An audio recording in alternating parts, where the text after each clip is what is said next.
په سلامونو او نیکو هیلو هرکلی کوم. هیله‌مند یم چې روغ او جوړ به یاستئ.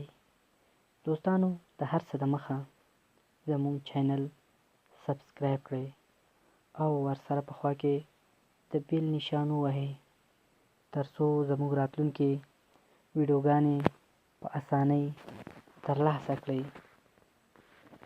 د لیواتک د بدوالي په اړه د طبیبانو ځینې حیرانوونکې څېړنې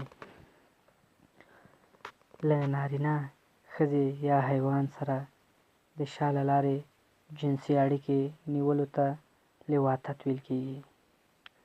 ځینې طبیبان وایي چې که له یو کس سره 3 ځلې لیواتت وشي نو هغه پرې روږدی یا اموخته کېږي، ځکه په موقت کې ځینې داسې ویروسونه او بکتریاوې پیدا کېږي چې له منیو څخه خوراک کوي.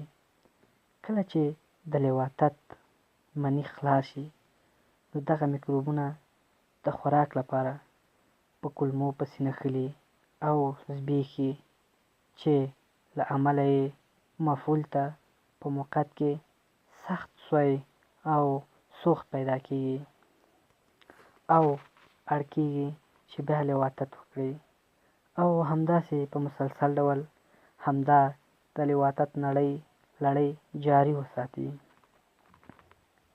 همدا ډول ځینې ډاکټران وایي چې له مېرمنې سره 10 ځله کوروالی کول انسان دومره نه کمزوری کوي لکه 1 ځل لیواتت چې کمزوری کوي.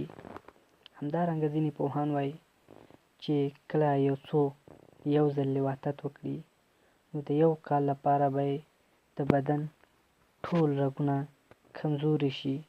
که یې 2 ځله وکړي نو د وار مخکې انزال له ناروغۍ سره به لاس او ګرېوان شي، او که همداسې ادامه ورکړي نو ټول بدن به یې کمزوری شي چې بیا به له خپلې مېرمنې سره د کوروالۍ هڅه توان نه لري.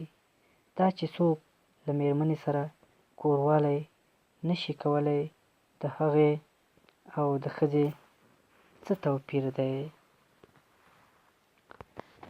دوستانو که زموږ چینل هم نه وي سبسکرایب کړی، مهرباني وکړئ سبسکرایب یې کړئ او لایک او شیر کول یې مه هېروئ تر څو نور دوستان هم ترې ګټه پورته